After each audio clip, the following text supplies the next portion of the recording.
Assalamualaikum warahmatullahi wabarakatuh. A'udzu billahi minasy syaithanir rajim. Bismillahirrahmanirrahim. Alhamdulillahi rabbil alamin. Nahmaduhu wa nasta'inuhu wa nastaghfiruh. Wa na'udzu billahi min syururi anfusina wa min sayyiati a'malina. May yahdihillahu fala mudhillalah wa may yudlil fala hadiyalah. Asyhadu an la ilaha illallah wahdahu la syarikalah wa asyhadu anna sayyidana Muhammadan abduhu wa rasuluh. Allahumma sholli wa sallim ala sayyidina Muhammad wa ala alihi wa ashabihi wa man tabi'ahu bi ihsanihi ila yaumil qiyamah, amma ba'd. Hadirin yang dirahmati oleh Allah, yang saya hormati Ketua Pengurus beserta dengan kepengurusan DKM Masjid Zulfirdaus, yang kami hormati Ketua beserta dengan kepengurusan PKMT Masjid Zulfirdaus, dan yang kami hormati bapak-bapak, ibu semua yang alhamdulillah istiqomah hadir dalam majelis taklim setiap hari Ahad di Masjid Zulfirdaus. Hadirin yang dirahmati oleh Allah, marilah kita bersama-sama selalu bersyukur kepada Allah atas segala nikmat, rahmat, hidayah yang Allah berikan kepada kita. Atas nikmat-nikmat tersebut, mari kita memuji kepada Allah dengan mengucapkan Alhamdulillahirabbil alamin. Salam dan salawat mari kita haturkan kepada junjungan kita Nabi Agung Muhammad sallallahu alaihi wasallam. Allahumma sholli ala sayyidina Muhammad wa ala ali sayyidina Muhammad.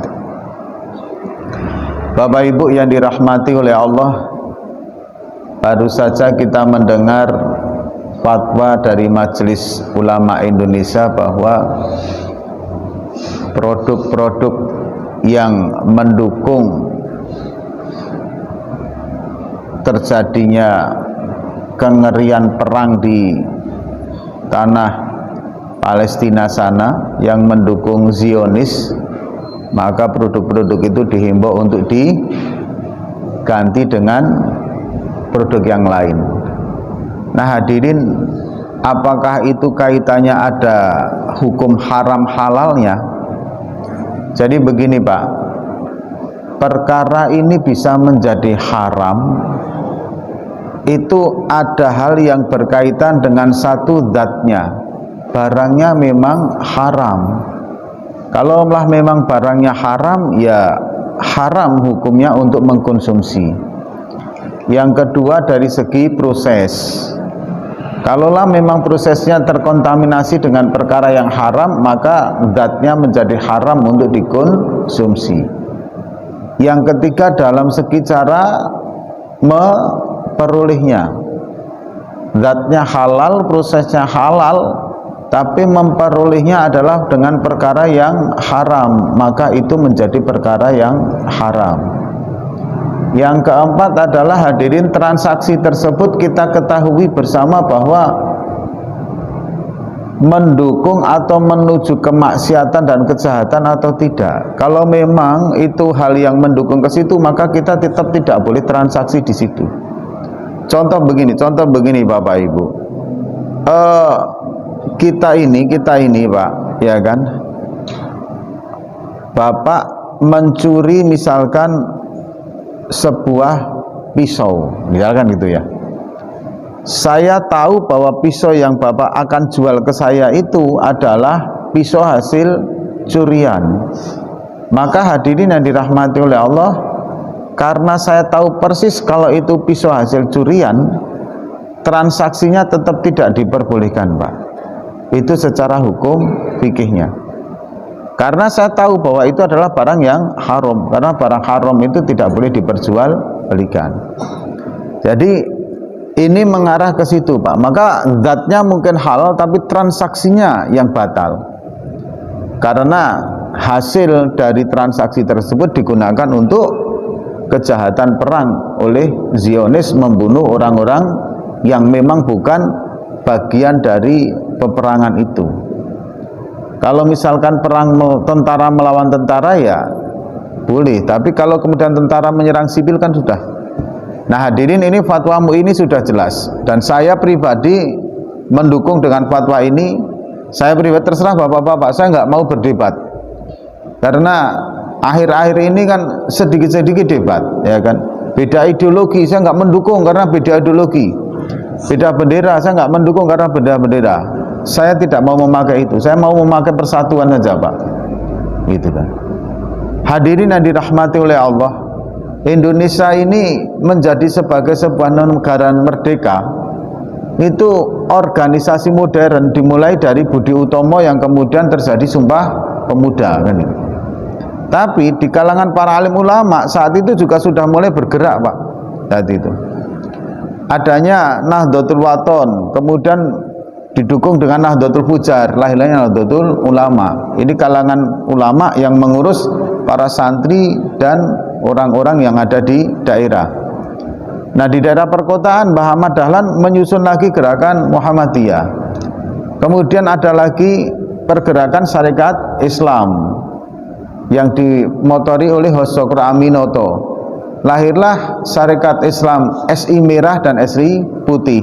SI Merah ini nanti afiliasinya kepada PKI, kan begitu Pak. Semua berjuang, semua bahu-membahu, sampai kemudian kemerdekaan ada yang berjuang lewat jalur diplomasi, dan saat itu tidak salah menyalahkan, gitu loh. Perang Surabaya itu harusnya tanggal 7 Oktober Pak, tapi karena Kiai Abbas dari Buntet belum datang, Cirebon, maka diundur, sehingga begitu Kiai Abbas datang tanggal 10 baru dimulai Pak. Apa kemudian pada nyalahin, wah ini Kiai Abbas yang salah, Kiai Abbas nyalahin, kalian yang salah, kalian keburu-buru? Nggak ada Pak, bersatu, taat sama pimpinan, sama ulama taat. Begitu Kiai Abbas datang, mulailah perang Surabaya, dan Surabaya habis-habisan rusak Pak saat itu, parah juga, dibombardir juga Pak. Bandung menjadi lautan api juga Pak. Tapi bersatu, bukan kemudian wah kita beda ideologi, kita beda organisasi, saya nggak mau berjuang melawan Anda. Oh nggak bisa Pak, harus bahu-membahu. Nah sekarang ini hadirin yang dirahmati Allah, yang terjadi kan tidak begitu. Ulama ini mengatakan saya nggak mau bantu beda ideologi. Ulama ini begitu, ustadz ini, buya ini, aduh. Kenapa kita nggak saling bergandengan tangan, bahu-membahu, mendorong bagaimana di sana kemudian Allah Subhanahu Wa Taala memenangkannya, kan gitu Pak. Nah kalau Palestina, ada yang berkatakan Palestina itu akan terus perang. Iya Pak, Palestina itu akan terus perang sampai yaumul qiyamah, seperti itu memang.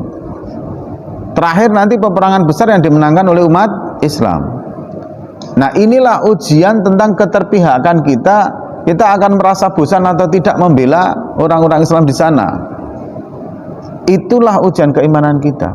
Kalau ada yang mengatakan kemarin kan sudah dibantu, sekarang dibantu, besok kan masih kayak gitu lagi dibantu. Iya memang Pak, akan terus terjadi pergolakan seperti itu, sampai kita sendiri nanti keterpihakan kita kemana itu nanti akan mencapai titik puncaknya, gitu loh. Dan alhamdulillah Indonesia komitmennya satu saja Pak, pemerintah kita Pak. Indonesia akan tetap berdiri membela sampai Palestina itu merdeka. Nah ini kembalikan ke pribadi kita masing-masing. Fatwa MUI yang berkaitan dengan produk-produk Zionis ini saya taati dan saya ikut di situ Pak, insya Allah. Dan mulai saat ini saya pribadi loh, bapak-bapak silahkan kalau mau mengikutinya. Nah saya tadi malam jabrian dengan pengelola owner Alpek. Di Alpek itu memang yang sudah difatwakan MUI mulai ditarik dari rak-raknya pajangannya. Nah kalau ibu-ibu bingung, bapak-bapak bingung, saya kok bingung ya, mau milih produk-produk yang tidak terkontaminasi dengan pihak-pihak mereka, dan mana yang bisa dibeli dan tidak. Nah saya sarankan datang aja ke Alpek Swalayan Pak, itu insya Allah raknya dah Memang agak sedikit Pak, barang-barang itu agak sedikit karena mau tidak mau harus diakui bahwa kita memang masih kebutuhannya di sana. Silahkan nanti bapak-bapak, ibu-ibu kalau mau belanja yang aman lah ya, insya Allah, yang tidak perlu khawatir lagi. Nah hadirin yang dirahmati oleh Allah Subhanahu Wa Taala, peristiwa Bani Qainuqa. Nanti bapak-bapak, ibu-ibu boleh browsing di internet ya. Ini sebelum ini. Sambil karena hari ini kita fardu kifayah sudah mulai praktek, yaitu memandikan jenazah. Nanti saya harap ada salah satu relawan yang siap untuk praktek menjadi apa ya, relawan lah ya untuk fardu kifayah ini. Ada kan Pak? Insya Allah ada nggak Pak yang siap? Ada nggak Pak ini Pak? Ya kalau nggak ada ya, padahal kita semua siap. Sebenarnya kita semua ini mau mati semua, cuma belum siap aja kan itu Pak ya. Ada yang nggak mau mati nggak Pak? Kayak nggak mau mati semuanya kan itu. Tapi ada yang nggak mati semua Pak kita. Mau nggak mau, suka nggak suka, siap nggak siap, tetap dijemput kita nanti. Ya semoga penjemputan itu masih lama kan gitu kan. Alhamdulillah. Tapi kalau penjemputannya dalam waktu dekat kan kita juga nggak tahu Pak. Tiba-tiba sampai di rumah sudah ditungguin. Assalamualaikum, sama siapa? Israel Mas. Repot kan. Ngapain ke sini? Ini sudah diperintah oleh Allah untuk menjemput jenengan. Waduh, belum siap gitu kan. Memang kenapa belum siap? Angsuran masih banyak Mas Israel. Gitu. Nah hadirin yang dirahmati oleh Allah Subhanahu Wa Taala, nanti kita praktekkan ya. Kita kembali ke ini dulu. Inilah peristiwa dulu Bani Qainuqa. Jadi di Madinah itu Pak, itu tidak semuanya Islam Pak. Ini nanti perhatikan, ada di pihak mana saja dan golongan itu akan tetap ada. Ada pihak Yahudi, ada Abdullah bin Ubay bin Salul, tokohnya orang-orang munafik Pak. Kemudian ada pihak kaum muslimin gitu loh. Nah Abdullah bin Ubay bin Salul itu ya Rasulullah tahu Pak kalau itu memang munafik gitu Pak. Tapi ya nggak dibunuh karena dalam tata lahirnya Abdullah bin Ubay ini muslim gitu loh Pak. Jadi Rasulullah SAW tidak mau nanti sebagai catatan di akhir zaman, sampai akhir zaman bahwa Rasulullah membunuh sahabatnya sendiri, itu enggak mau gitu. Karena dia hidup zaman itu. Itulah kalau nilai iman Pak. Suatu hari ada seorang perempuan muslimah Pak, itu belanja di pasar Qainuqa. Nah pasar Qainuqa itu di Madinah nih Pak, itu memang Yahudi semua gitu loh Pak, Yahudi. Nah memang mentalnya kayak gitu. Nah hadirin, itu hidup berdampingan. Penguasa Madinah saat itu ya Rasulullah SAW, hidup berdampingan kaum muslimin dengan mereka ini hidup berdampingan. Nanti peristiwa pengkhianatan mereka juga banyak Pak gitu loh. Suatu hari ada seorang perempuan muslimah belanja di pasar Qainuqa. Nah itu karena memakai hijab, ini awal-awal perintah memakai hijab ya. Mereka ini ada seseorang yang pengen melihat wajahnya muslimah tadi, gitu loh Pak. Ya kan kalau orang Arab ini kan begitu ditutupin pakai cadar ini kan nampak semakin cantiknya kan Pak ya. Makin anggun, semakin cantik ibu-ibu ya kan. Karena memang apa rasnya memang seperti itu kan gitu kan. Kemudian hadirin, setelah itu ada yang iseng narik ngikat jilbabnya itu dalam sebuah tiang gitu loh Pak. Dan muslimah ini nggak tahu. Begitu dia berjalan, ini kan nyangkut gitu kan, akhirnya terbuka auratnya. Nah, kemudian orang-orang pada melihat, nyurakin orang Yahudi, nangis muslimah ini, lapor kepada seorang kaum muslimin. Gitu loh. Pemuda muslim itu Pak, ini nggak kaleng-kaleng Pak saat itu. Engkau diapain? Ini ke peristiwa kayak gini. Ayo kita ke sana. Langsung dicari orangnya Pak yang ikat tadi, ketemu, kelahi di situ Pak. Kalah ini Pak yang yang nyangkutin Yahudinya, yang nyangkutin jilbabnya, dibunuh mati Pak. Gitu loh. Nah orang Yahudi nggak terima Pak. Dikeroyok muslim itu Pak, mati juga Pak gitu kan. Itu nggak kaleng-kaleng, berani nggak berani ya jangan sok berani kan itu. Istilahnya kalau orang Jawa kan begitu, nek wani-wani nek wedi rasa kewanen kan itu Pak. Kalau berani ya berani, kalau penakut nggak usah sok berani gitu loh. Nah ini pemuda muslim ini berani itu Pak, langsung ke pasar Koinuko, di komunitasnya orang Yahudi sendirian gitu Pak, dicari orangnya Pak, kelahi di situ, dibunuh orang itu Pak Yahudinya. Orang Yahudi yang lain nggak terima gitu loh, dibunuh akhirnya itu. Begitu mendengar peristiwa itu ada yang lapor ke Rasulullah. Rasulullah langsung menyiapkan semuanya orang kaum muslimin. Datang Abdullah bin Saulul, wah ngomong nggak karuan. Sudahlah ya Rasul, kita ini hidup damai saja. Orang Yahudi itu punya persenjataan lengkap, kuat. Percuma juga kita perang sama sana. Biasa kan, yang model kayak gini ini kan ada. Sampai saat ini model-model kayak gini ini akan ada terus gitu loh. Sampai yaumul qiyamah. Kalau kita nanti perang, nanti kita habis-habisan hancur malahan Madinah ini. Sudahlah, kita saling memaafkan, damai itu indah kan, itu kan Pak ya gitu. Macam-macam lah gitu.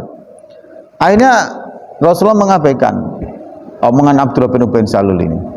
Tapi sebagai juru damai istilahnya ya kan, perannya itu Abdullah bin Salul tetap ngomporin juga umat Islam, ngapain pula kita perang, enak-enak kayak gini kok perang gitu kan.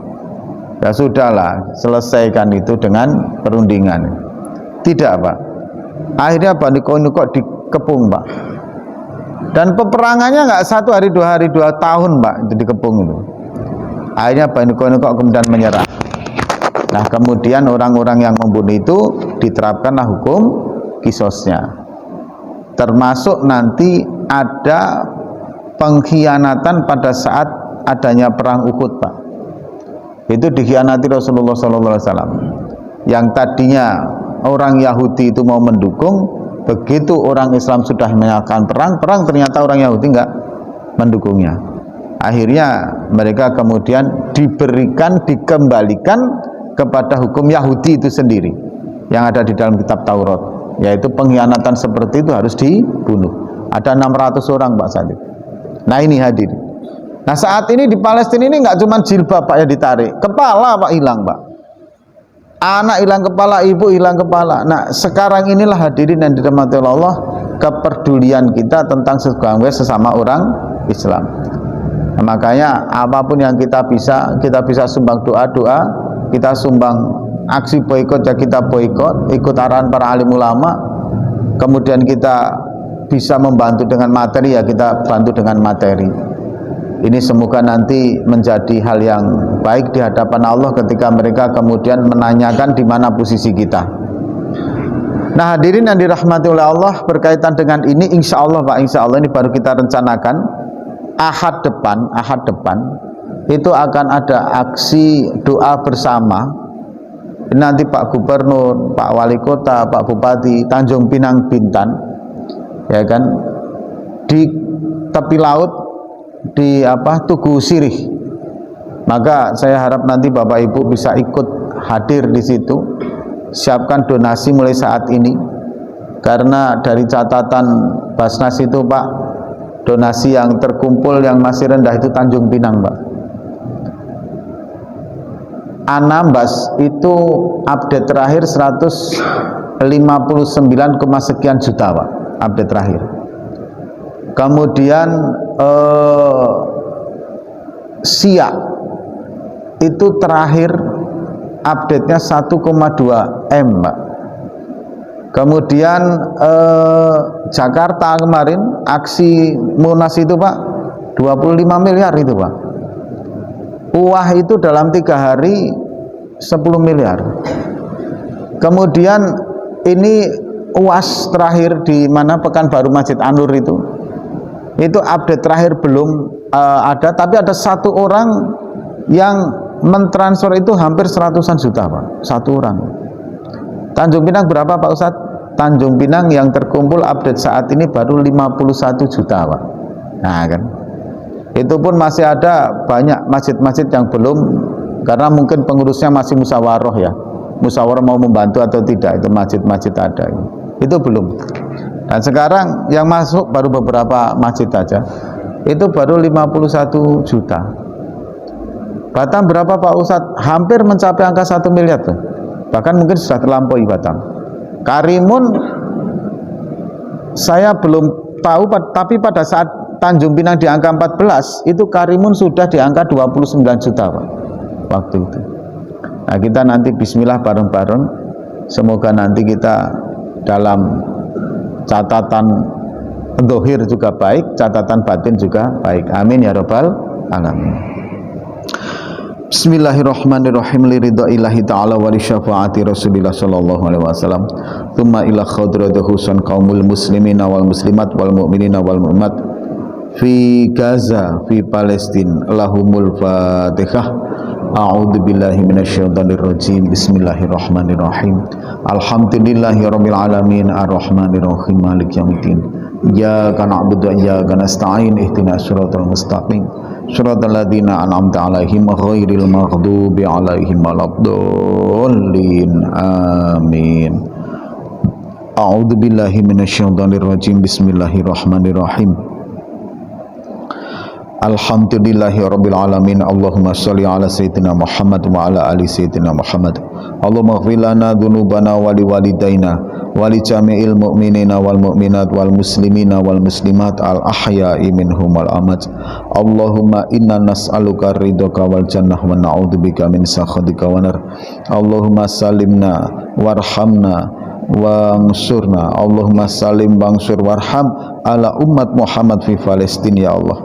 Ya Allah, tolonglah mereka ya Allah, kami mohon kepadamu ya Allah, selamatkanlah mereka ya Allah, sayangilah mereka, menangkanlah mereka dalam peperangan ini ya Allah. Kami mungkin tidak bisa sampai ke Masjidil Aqsa, kami hanya mendoakan orang-orang yang memperjuangkan Masjidil Aqsa ya Allah.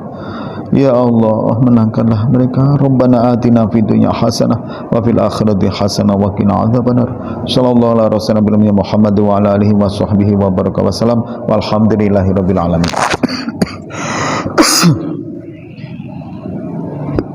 Ana ini Pak.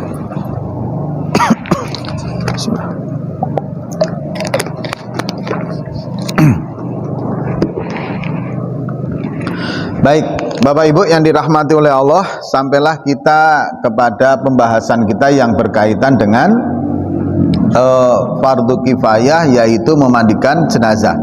Nanti Bapak Ibu silakan mendekat karena kita akan praktek di sini, relawannya nanti salah satunya harus ada Pak. Kalau nggak ada ya kita mengimajinasikan. Nah, ya bayangin lah repot oh ya kan itu.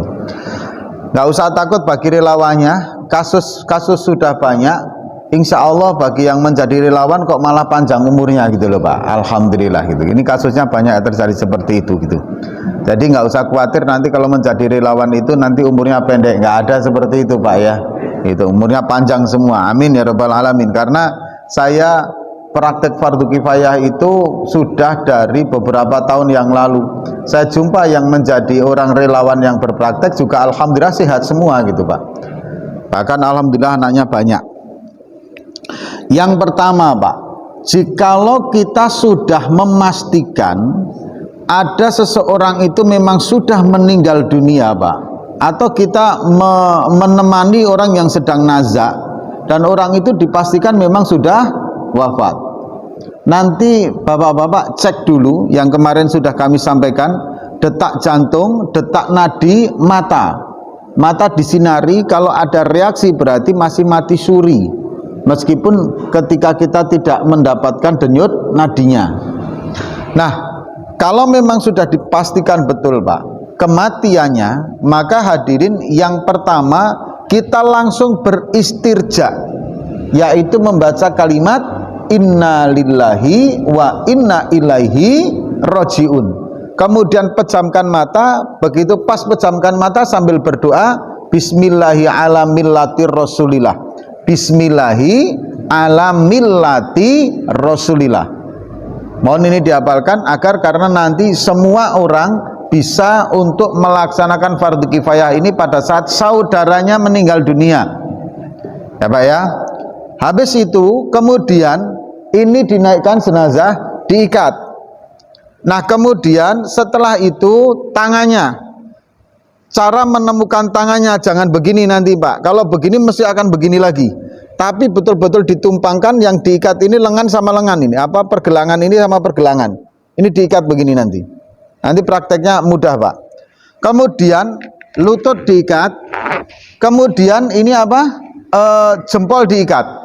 Karena kalau tidak diikat semuanya, itu nanti kalau cuma lutut saja yang diikat, kadang nanti kakinya begini Pak. Tapi kalau jempol saja, kadang lututnya nanti bengkok. Maka sebelum jenazah itu kaku, luruskan semuanya. Luruskan semuanya sebelum jenazah ini menjadi kaku. Karena sebentar saja kaku Pak. Anehnya di situ Pak. Kita ini hadirin yang dirahmati oleh Allah, lemes kalau ada nyawa. Tapi kalau tidak ada nyawa kaku. Maka bagi Bapak Ibu yang mempunyai hati kaku itu berarti hatinya insya Allah tidak ada nyawanya, kan itu Pak ya. Maka jangan kaku-kaku hatinya Pak ya kan itu. Ini kaku sekali, egois sekali ya kan, menang terus, merasa benar terus ya, repot ya kan itu kan. Yang benar itu ya cuman Allah Subhanahu wa taala, zat yang sempurna gitu kan. Nah, setelah itu Pak disemayamkan, kemudian ditutup.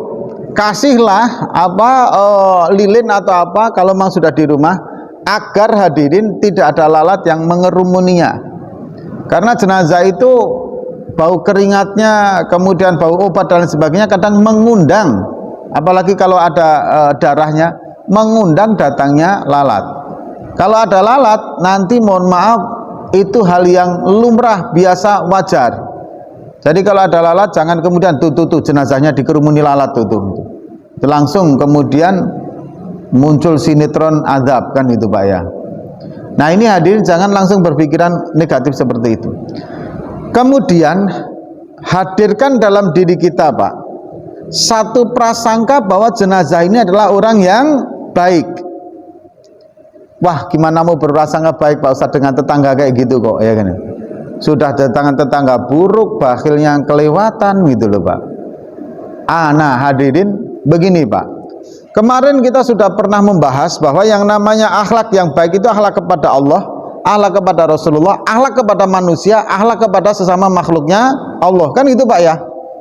Ini kan kemarin kita bahas begitu. Nah yang buruk itu kan akhlak kepada manusianya, akhlak kepada Allah kan kita nggak tahu Pak. Maka selama dia akidahnya benar, tauhidnya benar, dia yakin percaya dan menyembah Allah, mengikuti syariat Rasulullah SAW, Nabi Muhammad bin Abdullah, maka orang itu tetap wajib kita persangkakan bahwa orang itu menjadi orang yang baik. Adapun amal dia, perbuatan dia, biarlah dia nanti mempertanggungjawabkan sendiri. Tapi kalau akidahnya benar, kita tetap harus berprasangka orang itu baik secara akidahnya. Ini harus dipahami di sini. Maka ketika kita ada orang muslim, ketika mau di jenazah diangkatan, Bapak Ibu persaksikanlah bahwa ini jenazah orang baik-baik gitu Pak. Ketika kita tahu persis bahwa orang itu adalah orang yang berakidah Islam. Bahkan hadirin, orang yang bunuh diri saja itu tetap wajib dimandikan, dikafani dan disolatkan. Tapi dia kan bunuh diri, musyrik. Selama kita tidak tahu kemurtatannya secara zahir, maka dia masih tergolong orang yang muslim, masih wajib menerima haknya sebagai orang Islam yang fardu kifayahnya adalah secara muslim. Rusaknya akidah biarlah dia dengan Allah Subhanahu wa taala. Nah, kemudian setelah kita istirja, menutup mata, meluruskan semua, kemudian kita berprasangka baik. Apa langkah selanjutnya? Langkah selanjutnya adalah menyiapkan kain kafannya. Dalam rangka menyiapkan kain kafannya, hadirin, itu posisi jenazah disemayamkan, arahnya tidak ada aturan baku. Ada yang mengatakan kepalanya harus di utara, itba mengikuti kepada posisi saat di dalam kubur, sah, boleh.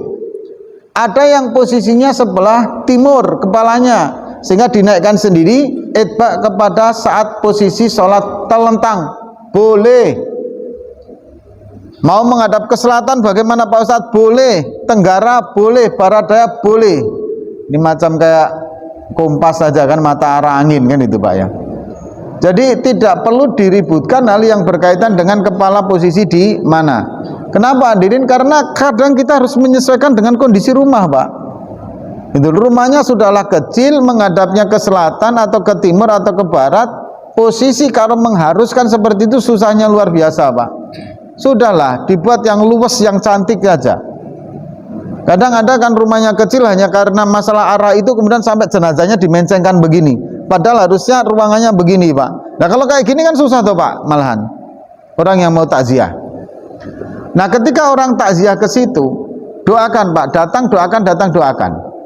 Ada yang mengatakan tidak boleh dibacakan Yasin lantalah. Kalau yang tidak boleh ya nggak usah baca gitu loh Pak. Tidak boleh ditahlilkan, ya udah zaman nggak usah tahlil. Yang mau pakai tahlil, mau pakai Yasin jalan gitu loh. Hal-hal yang sebegitu itu masih mau diperselisihkan, akhirnya kita pecah belah. Tinggalkan yang seperti itu. Saya yakin Pak Ustadz tidak ada dalil yang mengatakan tidak ada Yasin dan tahlil ketika kita bertakziah mendatangi jenazah yang pada saat setelah kematian. Sama yakin enggak? Enggak. Percaya enggak? Enggak, jangan dilakukan. Akan itu, Pak. Kemudian yang mengatakan, Pak, ada hadis yang meriwayatkan bacalah surat Yasin inda mautikum, di hadapan orang-orang yang meninggal dunia. Maka saya mentafsirkan hadis seperti itu sama membaca Yasin dan tahlil. Silahkan, yakini ada ulama yang bertanggung jawab. Nah, begitu Pak ya. Jadi mulai saat ini agak kedewasaan dalam berfikih itu agak ditingkatkan, sehingga jangan kemudian ini kan enggak Pak, sampai saya itu melihat di media sosial itu ya Allah, serbanya Pangeran Diponegoro itu dikritik Pak. Itu serbanya Pangeran Diponegoro tidak Islami ya, mau Islami mau tidak beliau sudah jihad membela negara kan itu kan. Yang ngomong itu cuma numpang hidup aja di Indonesia kan itu Pak. Harus begitu Pak, tegas dengan orang-orang seperti itu Pak, agar kita ini masalah yang sepele-sepele tidak menjadi hal yang besar. Kita kembali kepada tadi Pak. Siapkan kain kafannya. Begitu siapkan kain kafannya, nanti cara menyiapkan insya Allah akan kita bahas di pekan yang akan datang, hari Ahad pekan yang akan datang. Kalau dibahas hari ini nggak cukup Pak, ini aja tinggal 10 menit Pak. Kemudian nanti ada yang WA saya, Pak Ustadz jangan lama-lama lah, saya mau ke pasar ninggalin sayang ya kan, tidak ditinggalin Pak Ustadz gak selesai-selesai gitu kan. Akan jadi kasihan. Kita ini pengajian yang nyaman aja Pak ya kan. Kalau saya sih sebenarnya jamaah kalau cuma meminta setengah jam atau 20 menit saya senang aja Pak, karena insya Allah sama itu amplopnya ya kan itu ya kan. Ya bukan itu mas, ini guyon aja. Lanjut kita Pak. Kemudian kita siapkan untuk pemandian. Ada 3 tempat yang kita perhatikan Pak. Yang pertama tempatnya dulu. Tempatnya harus tertutup sampai atapnya. Yang kedua hadirin, peralatan kesempurnaan untuk jenazah. Sabun, kalaulah bisa Pak, janganlah sabun yang kotak pula Pak. Yang sabun apa? Padat. Ini sudahlah mandi terakhir, orangnya kaya raya, anaknya bakhil ya kan. Yang disediakan sabun kotak pula yang irit, yang murah kan itu kan. Akhirnya dipotong-potong dibagi-bagi, itu enggak, kalau 2 masih mending Pak, bisa pegang-pegang yang apa, nah, 1 pula ya kan, gantian pula, Masya Allah ya kan. Ya pakailah sabun cair gitu kan, sampo ya kan, agar mudah, begitu ini bisa diingalapkan itu mudah gitu. Kemudian hadirin yang dirahmati oleh Allah Subhanahu wa taala, air siapkan Pak. Jadi sabun, sampo yang cair, cotton bud, karena nanti tidak dipotong jenazah itu, kuku yang panjang tidak, tapi cuma dibersihkan, maka cotton bud itu harus ada Pak. Kemudian hadirin yang dirahmati oleh Allah, gunting. Nah gunting ini kalau bisa jangan yang murah Pak, gitu loh. Maka nanti di rumah itu selalu sedia gunting yang tajam Pak, yang kuat. Kalau ada yang meninggal mendadak gitu kan, gunting sudah ada kan itu Pak ya. Meskipun kita tidak berdoa menginginkan hal itu gitu. Ini kadang saya ini sudahlah pakai celana jin, guntingnya yang 5.000 itu Pak, itu pun sudah lama pula gunting anak-anaknya mau sekolah itu kan. Begitu dibuat itu apa, motong itu yang sini ke sini, yang sini ke sini gitu Pak, akhirnya nggak ketemu, nggak bisa motong. Nah hadirin yang dirahmati oleh Allah Subhanahu wa taala, hati-hati di dalam menyiapkan air. Nanti pada saat proses memandikan jangan sampai air ini menjadi suci tapi tidak mensucikan. Kenapa? Gara-gara air sabun. Dan itu sering terjadi Pak. Ambil air pure ini kan sudah makin kurang Pak. Air kalau di bawah 2 kolah, yaitu di bawah 60 cm persegi itu maka jika ada perkara yang mencampurinya, meskipun tidak berubah sifat, warna dan bau, ini konsepnya, air itu mengikuti hukum yang mencampurinya. Kalau yang masuk air sabun kan suci Pak, maka hukumnya menjadi suci tapi tidak mensucikan. Kalau yang masuk ke sini air najis, maka dia menjadi najis Pak. Nah ini kan kadang memandikan seluruh tubuh, ini penuh dengan busa, masuk pula ke situ, ngambil gayung. Akibatnya air sabun yang di tangan masuk ke dalam air yang tinggal sedikit tadi. Hukum air yang sedikit tadi menjadi hukum air yang suci tapi tidak mensucikan, dikarenakan adanya busa sabun yang ikut masuk ke dalamnya.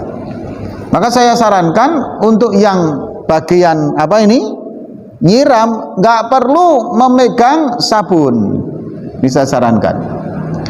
Nah kemudian ini bagian di dalam. Untuk yang memandikan, jangankan yang memandikan Pak, yang menggotong jenazah saja itu disunahkan untuk berwudu terlebih dahulu. Yang gotong jenazah Pak, itu disunahkan berwudu. Kemudian hadirin yang dirahmati oleh Allah, yang memandikan, setelah memandikan disunahkan untuk mandi Pak. Mohon ini bagi yang sering melaksanakan fardu kifayah, hati-hati betul terhadap cipratan air jenazah. Sempat terkontaminasi dengan najis, cipratannya najis Pak. Kadang ini saya kritisi juga kepada yang fardu kifayah, mohon maaf ini, ikut memandikan, baju celananya kecipratan, malah ikut mensolatkan, jadi imam sholat lagi Pak. Yang kebangetan keluarga itu sholat jenazah nggak ada yang tahu pula Pak. Alhamdulillah sholatnya di rumah, sempat di masjid kan malu Pak. Begitu habis sholat masih bertanya, Pak tadi kok nggak rukuk? Ya iyalah, sholat jenazah kok, ya kan itu. Nah ini kan sama juga yang. Nah hadirin yang dirahmati oleh Allah Subhanahu Wa Taala, ini yang berkaitan dengan mandikan. Apa yang kemudian harus dipersiapkan untuk orang yang memandikan? Setelah wudhu, pakailah apa ini, masker. Karena nanti Pak, ketika keluar kotoran jenazah itu Pak, jenazah, kalau koma lama sehingga nggak ada dikonsumsi, maka jelas di dalam perut nggak ada isinya Pak. Paling dia nanti akan keluar kotoran sedikit, kotoran hitam itu. Sama dengan bayi Pak, kotoran pertama kali keluar dengan kotoran yang terakhir kali nanti keluar. Itu kalau tidak makan. Tapi kalau yang meninggalnya mendadak, yang tadi malam makan kemudian pagi mendadak, itu tetap insya Allah akan keluar kotorannya Pak. Karena di dalam perut itu masih proses produksi makanan, produksi bahan mineral, vitamin dari makanan yang dikonsumsi. Wajar itu, nggak ada sesuatu yang kemudian abnormal, itu enggak, itu masih normal Pak.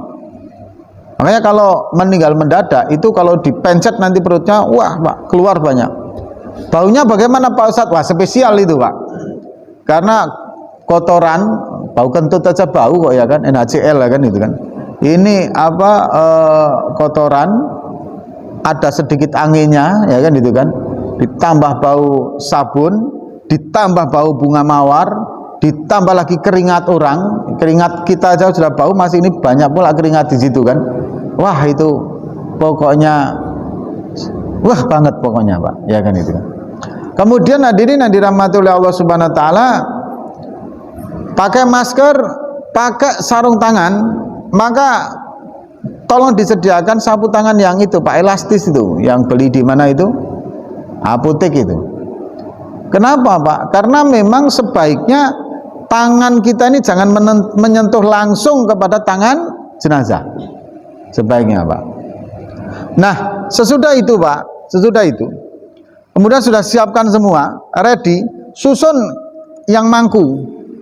Memang tidak ada aturannya, mau 6, mau 5, mau 7, tidak. Tapi itu disesuaikan dengan kebutuhan. Kalau cuman jenazahnya kecil ringan ya 3 aja. Kalau agak berat ya 5. Usahakan ganjil karena Allah menyukai bilangan yang ganjil. Posisi kepalanya di mana? Lagi-lagi tidak ada aturan bakunya Pak. Mau Bapak menghadap ke utara seperti pada saat menyemayamkan boleh. Kemudian mau telentang ya juga boleh, gitu kan? Nah, silahkan. Kemudian hadirin yang dirahmati oleh Allah, kalaulah bisa memang ada tempat khusus memandikan jenazah, itu bagus lagi, cipratannya nggak terlalu kesana kemari. Saya pernah ikut memandikan jenazah itu bagus sekali Pak tempatnya Pak. Jadi ini melengkung bawahnya, di atasnya melengkung ada apa ini? Apa itu? Besinya di atasnya melengkung. Nah kemudian kanan kirinya itu Pak, ada dinaikkan plek itu, ada apanya itu? tutupnya gitu, ada apa lempengannya yang sampai ke atas ini. Sehingga ketika kita memandikan gitu, cipratannya itu nggak sampai ke dada, Pak. Airnya langsung ke bawah. Ada sisa, ada pipanya yang mengalir ke bawah sehingga nggak nyiprat. Wah, itu bagus sekali, Pak. Gitu. Nah, kemudian yang kedua adalah meja kain kafan, Pak. Ini bagi pihak-pihak Babul Khairat, tolong mulai diperhatikan untuk segera membuat meja pengkafanan jenazah. Karena kalau mengkafani jenazah itu tidak di meja, 99,9% kain kafannya terinjak, Pak, oleh orang-orang yang membawa jenazah masuk. Apalagi kalau jenazahnya berat, mesti terinjak. Tapi kalau di atas ada mejanya untuk mengkafani, tinggal diletakkan di atas meja, tidak akan terinjak, Pak. Ini mohon dipahami nih, Pak, ya. Nah, kemudian hadirin yang dirahmati Allah, siapa yang memandikan? Satu, yang dikasih wasiat. Kalau ada yang dikasih wasiat, silahkan, harus itu ditunaikan, Pak. Yang kedua adalah, kalau tiga ya, yang diberi wasiat, ustadz, keluarga. Ustadz ini yang tahu hukumnya, kemudian keluarga. Yang keempat, yang ahli maksiat, Pak. Jadi orang ahli maksiat ini kalau bisa ikut memandikan jenazah, biar tahu bahwa suatu hari itu akan mati gitu. Ahli maksiat itu termasuk pejabat yang korupsi, Pak. Jadi pejabat-pejabat korupsi itu kalau bisa juga diajak untuk memandikan jenazah gitu, ya kan. Nah, hadirin yang dirahmati Allah, tapi kita tidak perlu membatin. Kalau ada memandikan jenazah kemudian kita batin, wah, ini yang pertama yang dapat wasiat, ini yang kedua keluarga, ini yang ketiga ini saya tahu dia ustadznya, nah yang keempat ini pasti ahli maksiat, ini nggak usah, Pak, ya kan? Karena menyakitkan orang lain, membatin itu suudon kita nanti. Kemudian hadirin yang dirahmati oleh Allah Subhanahu wa taala, setelah semuanya pastikan dulu ready, kain kafan juga sudah dipotong-potong, digulung dulu, disimpan. Kemudian pastikan airnya juga sudah oke. Kalau airnya ini, Pak, udaranya dingin, maka boleh pakai air hangat. Kalau udaranya panas, sebaiknya pakai air yang dingin, jadi segar. Kok kayak request saja, Pak? Oh iya, Pak, untuk menghormati jenazah. Karena orang Islam itu mulia, jenazahnya mulia, Pak, ada kehormatan. Maka nanti cara memandikannya pun boleh, misalkan ini terlalu dingin ini, masak air, campurin sehingga airnya menjadi hangat. Boleh, Pak. Gitu. Wah, ini terlalu panas nih, pakai air dingin, cemplungin es batu biar agak dingin. Boleh, Pak. Gitu loh. Karena memang agak biar segar. Yang paling utama itu justru memakai air laut, Pak. Yang paling utama. Yang paling utama memakai air laut. Bagaimana kalau kita menemukan jenazah di laut itu, Pak? Ini sisipan ya. Apabila satu kampung menemukan jenazah di tepi laut, jikalau tidak ada aksesoris yang mengatakan membuktikan bahwa orang itu tidak Islam ya, maka orang itu langsung diklaim Islam, Pak. Jikalau ahli kampungnya itu adalah orang Muslim, mayoritas Muslim. Misalkan ada jenazah nyangkut di tepi laut, mayoritas itu Muslim. Tidak ditemukan bahwa orang itu memiliki ciri-ciri atau aksesoris dalam badannya yang mencerminkan dia itu non-Muslim. Maka cara mengebumikan langsung diambil dengan cara Islami. Loh, kenapa? Kan kita nggak tahu. Kembali kepada awal, Pak. Dulu kita diciptakan. Kullu maulidin yuladu alal fitrah. Setiap anak itu dilahirkan dalam keadaan suci, Pak. Yang membuat Nasrani dan Yahudi orang tuanya. Baik ya, Pak, ya. Kita praktekkan sebentar, Pak. 10 menit lagi atau 5 menit lagi. Ada relawan yang siap, Pak? Siap maju silakan, Pak. Ah, maju, Pak. Masuk, Mas. Ayo, Pak. Yang lain merapat aja, Pak. Yang lain merapat biar mudah dipahami, Pak. Di sini aja, Pak. Ibu-ibu silakan berdiri juga boleh agar nampak, Pak. Kepala sana, kepala sini. Ya, Pak. Silakan, Pak, merapat aja, Pak, merapat. Karena memang prakteknya ada seperti ini, Pak. Ayo.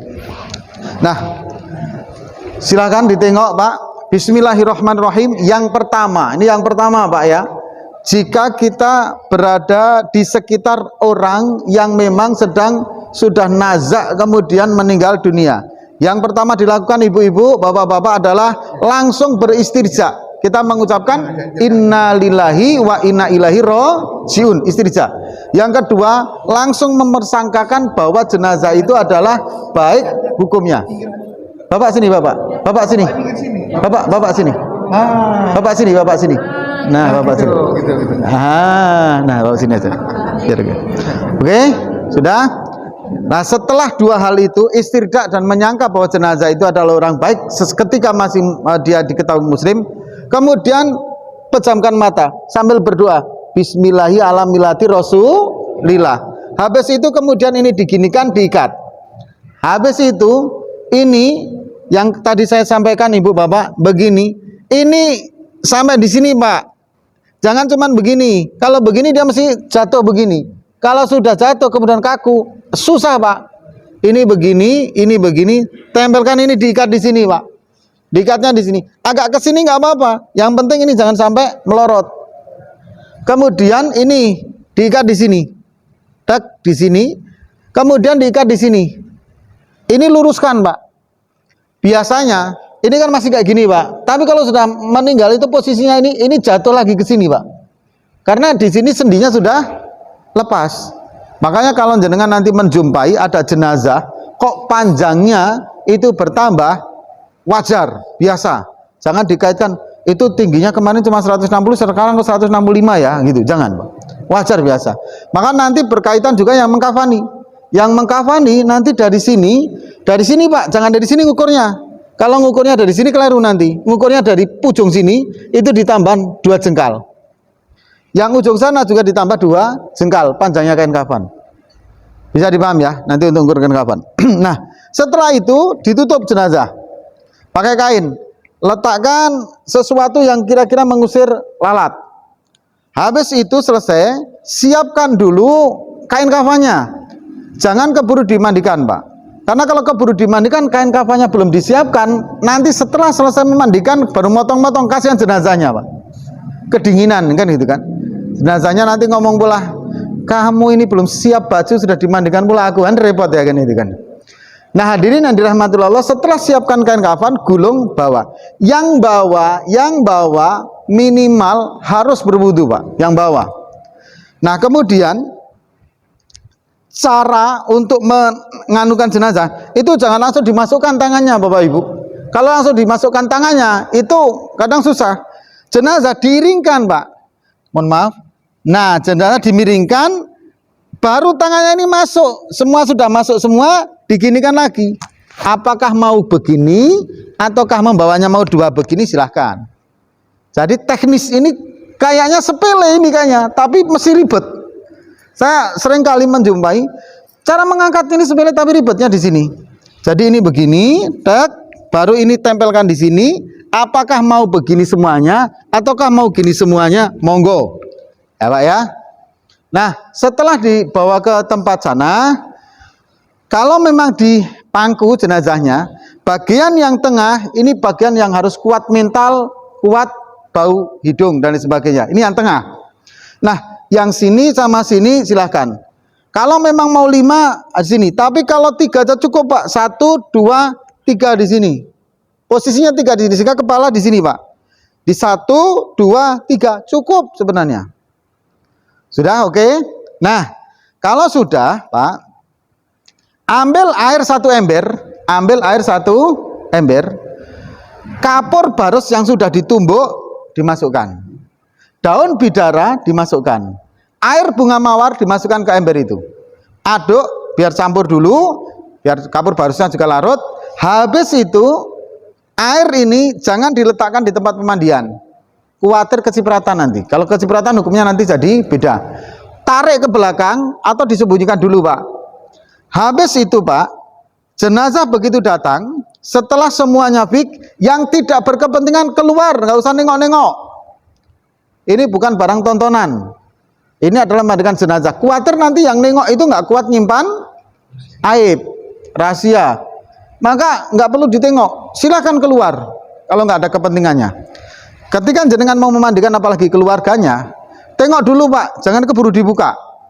Kok masih ada yang nengok-nengok? Mohon maaf, ini bukan barang tengokan, ini saudara saya kok, gitu loh. Ini keluarga saya kok, Anda kok nengok-nengok, ya kan itu kan. Mohon maaf, keluar aja. Kalau memang jenengan mampu. Ya, mampu untuk menangani. Pentingnya gunting di sini Pak, pentingnya gunting. Kalau memang dia pakaiannya nggak bisa dilepas, itu potong dari sini Pak, dari sini ke sini, dari sini ke sini, kemudian tengah, tek, udah bisa diambil nih Pak. Ketika potong sini ke sini, ini potong sini, tengah dipotong, udah bisa diambil. Atau ini potong sini, kemudian potong sini. Yang ini potong sini, ini potong sini. Maka yang atas tinggal diambil, yang bawah tinggal diseret. Begitu juga yang untuk ini Pak, untuk apa? Apa ini? Celana. Bapak potong sini aja. Set, kemudian potong sini. Set, tinggal dikumpulkan di sini, ini tarik sini, udah bisa lepas. Jadi tinggal potong sini, selesai. Ya Pak ya, bisa dipahami ini cara memotongnya ya, fix langsung. Kemudian setelah dipotong, betul-betul tutupin daerah aurat, wajib hukumnya. Jangan sampai terlihat Pak, karena itu bagian kewajiban kita yang menutupin. Jenazah nggak mungkin lagi bisa menutupin aurat kan itu. Jenazah mau diapain aja udah nganut aja Pak, ya kan? Kalau jenazah nanti protes, hidup berarti kan gitu kan? Malu saya gitu, berarti hidup kau ya kan gitu kan? Tutupin bagian aurat antara dengkul sampai pusat. Dan selama memandikan harus tetap terjaga auratnya. Kemudian ada dua pendapat. Yang pertama, memandikan jenazah itu dimulai dari anggota wudhu. Maka sini dulu anggota wudhu sampai kemudian kaki. Yang pertama. Yang kedua, dimulai dari sisi kanan atas ke bawah. Jadi kanan atas ke bawah. Niatnya bagaimana? Saya berniat memandikan jenazah fardu kifayah karena Allah. Cukup kayak gitu aja Pak. Saya berniat memandikan jenazah fardu kifayah karena Allah. Cukup. Tapi kalau saya berniat memandikan jenazah untuk menghilangkan hadas agar dia bisa disolatkan, boleh. Ya kan? Terlalu panjang. Tapi boleh yang kayak gitu. Nah setelah itu Pak, kemudian bebas ini. Bebas pokoknya biasa sampai bersih. Kuku-kuku dibersihkan, ini korek, kemudian ini dikorek, kemudian pokoknya dibersihkan sebaik mungkin. Nah, ini sebelum dimiringkan, ini dulu, ini posisinya Pak, sebelum dimiringkan. Jangan yang terakhir, kalau yang terakhir nanti bahaya ini. Ini dinaikkan, mohon maaf, agak naik Pak. Nah, agak sekian, kalau masih bisa. Ini dipencet sini, perutnya. Tahan, tekan, keluar sana. Sambil terus di apa? Siram air terus. Ini diginikan siram karena itu keluar kotoran. Ada yang nyebokin. Selama masih licin berarti masih keluar kotorannya. Selama masih licin masih keluar kotorannya. Terus Pak, cebokin terus sampai habis. Habis ketika dia mengatakan gimana Mas? Habis. Oke, baru kemudian dimiringkan Pak. Dimiringkan ke sana agar disiram sininya sehingga kotoran yang nempel di bagian tubuhnya betul-betul bisa hilang. Habis kayak gitu kemudian dibalik lagi sini. Ke sana dulu karena sisi sebelah kanan, baru sini. Sebelah kiri, bagian sini. Oke, sudah Bu, Pak. Bisa dipahami ya sampai sini. Kemudian setelah semuanya diwudukan. Bagaimana niatnya? Saya berniat mewudukan jenazah. Sunnah karena Allah Ta'ala. Karena hukum mewudukan itu sunnah. Yang wajib itu memandikan. Bisa dipahami nih? Bisa dipahami ya? Ya? Apanya Pak? Nyambung sama sampo. Oh tadi sudah. Pokoknya tadi sabun-sabun dari awal itu sudah Pak, gitu ya. Jadi jenengan pokoknya mau diulang-ulang sabunnya juga silahkan sampai bersih. Nah kemudian setelah bersih semua, setelah diwudukan, Bapak ambil satu kain Pak. Mohon izin ke sini Bapak. Ya sini. Bapak mohon izin ke sini. Pegang ini. Ini kain panjang ya, kain panjang. Umpamakan ini kain panjang. Nah, ini kain panjang agak turun. Fungsi ini untuk saringan, Pak. Untuk saringan fungsinya. Ambil air yang apa tadi kena kapur barus, bunga dan lain sebagainya. Ambil kemudian disiramkan ke sini. Ini menggoyang-goyang agar rata. Agar jenazah itu bisa rata terkena air itu sampai ke bawah. Nah, ini saya terus begini. Sehingga ini posisinya terkena air kapur barus tadi. Nah, setelah itu, tuang segini Pak, tutupkan di sini, siapkan handuk Pak. Begitu handuk ini gulung pelan-pelan. Gulung, ya ini digulung. Digulung sampai batasannya aurat. Bisa dipaham? Nah, kemudian ini sudah mulai turun ini Pak, handuknya. Begitu turun semua, ini digulung, baru ditarik. Sehingga posisi kotoran kapur barus, kotoran daun bidara itu tidak terkena jenazah. Jenazah hanya terkena airnya. Tutup, keluar, yang memandikan, lihat dulu, siapkan dulu apa? Kain kafannya. Begitu siap, ini diangkat untuk dikeluarkan. Selesai tahap pertama yaitu memandikan jenazah. Tapi ini dikorek, Pak. Kuku dikorek, kemudian ini dikorek. Jangan dipotong. Karena kalau dipotong nanti malah justru ketinggalan, tidak ikut dikebumikan potongannya. Gitu loh. Jenggot bagaimana? Rapikan aja. Kumis rapikan. Jangan dipotong pokoknya, kalau nanti kepotong nggak sempat ikut dikebumikan, malah repot, nanti kita jadi tanggungan kita untuk mengebumikan di tempat yang lain kan itu. Nah kalau sempat ketinggalan, jenazah sudah nganu, ketemu ahli keluarga nanti kan kasihan. Karena ada yang takut juga. Waduh, ini kuku bapak kan itu kan, ini kuku jenazah kan itu misalnya. Kadang ada takut juga. Baik, itu dulu Pak ya, karena sudah siang. Terima kasih Mas, terima kasih. Moga menjadi amal kebaikan jenengan. Insya Allah next pekan depan kita akan sambung dengan mengkafani jenazah. Semoga kita masih dikumpulkan lagi oleh Allah SWT. Amin, amin ya rabbal alamin. Kita tutup dengan doa kifar majlis. Subhanakallahumma wa bihamdika asyhadu an la ilaha illa anta astaghfiruka wa atubu ilaik. Assalamualaikum warahmatullahi wabarakatuh.